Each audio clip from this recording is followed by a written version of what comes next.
that there is indeed a growth of this secular spiritualism, and that there are four sources of it.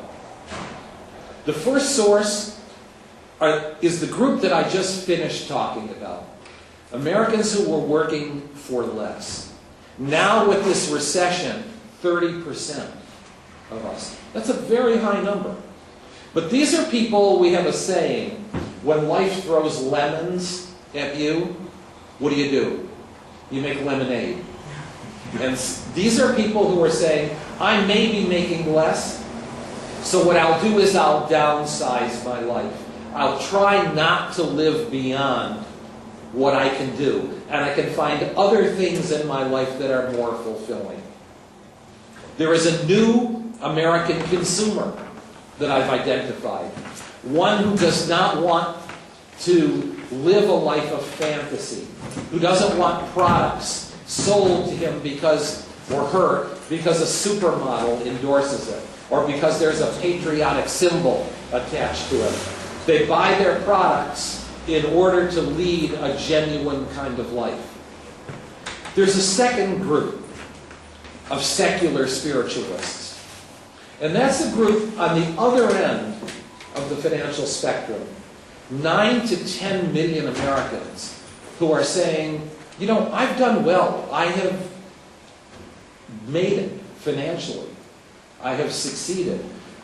But is this all there is to my life? Buying a new version of the iPhone doesn't make me a better person. Building a large addition to my home, I can barely enjoy what I already have. Buying that new sports car isn't what I want to be about. I don't want my life to be this endless race of chasing after new things that cost money. What I would rather do is be known for something that I've done with my life that makes it more fulfilling. The third group of secular spiritualists are my group, baby boomers. Those born between 1946 and 1964. There are 78 million of us baby boomers. And the interesting thing is that we baby boomers, a lot has been made out of us.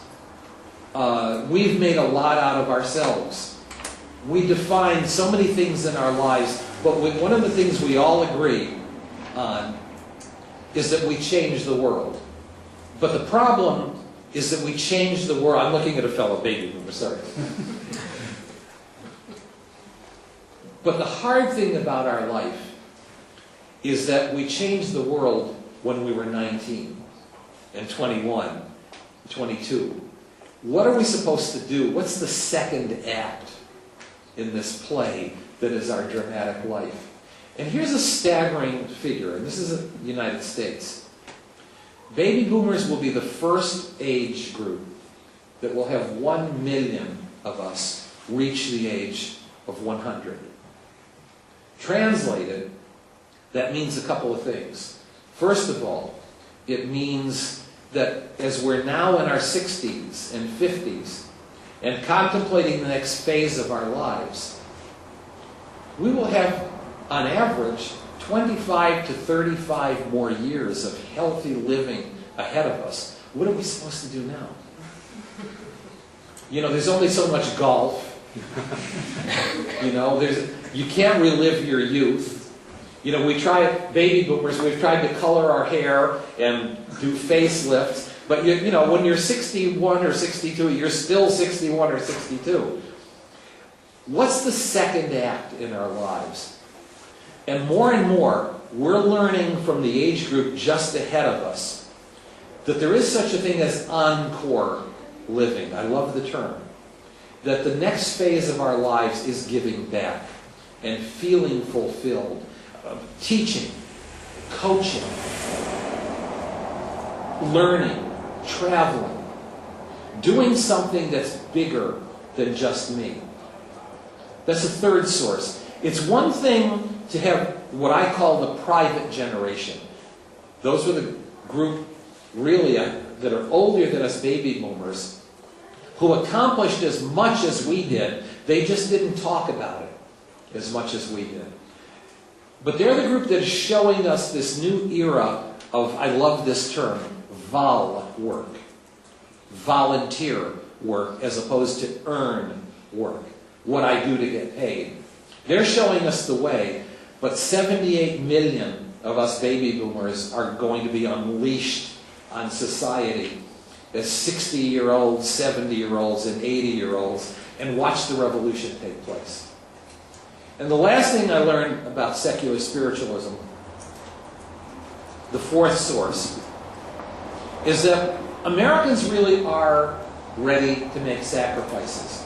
That's the one thing that I hear the most criticism about. Oh, come on, you drive SUVs, you build big homes, you waste too much energy, you lead very spoiled lives. But let me tell you that over the last 25 or 30 years, I've watched Americans in their communities change.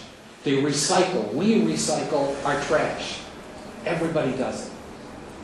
We smoke and pollute the air through smoking a lot less than we ever did before. In fact, one has to go to the Czech Republic to be reminded of how people used to smoke in the United States. I'm sorry, I should say everywhere. Thirdly, we don't throw litter as much. One of the first things that young people learn when they enter into preschool, in kindergarten, don't litter. It's wasteful, it's dirty, it destroys the environment. I've seen Americans change, and I see much more change ahead. And let me end this portion of my talk by just suggesting to you that the group that I'm highest on, the group that will lead this change, or what I call America's first globals, our first global citizens. 56% of our 18 to 30-year-olds have passports and have traveled abroad. 69% of this age group plan to travel abroad at some point in the next 5 years. The sensibility that our young people have is a planetary sensibility. Young people in the United States are as likely to say, I'm a citizen of the planet Earth, as they are to say, I'm a citizen of the United States. 1 in 4 young people in the United States tell us, I plan to live and work in a foreign capital at some point in my life. 1 in 4. They're the most culturally diverse. When we ask, who are your friends? They used to tell me 15, 20 years ago, my friends, people that I meet for coffee, people that I work with, people that I attend classes with, or that I socialize with on a weekend. Now they tell me they're my network. And where's my network?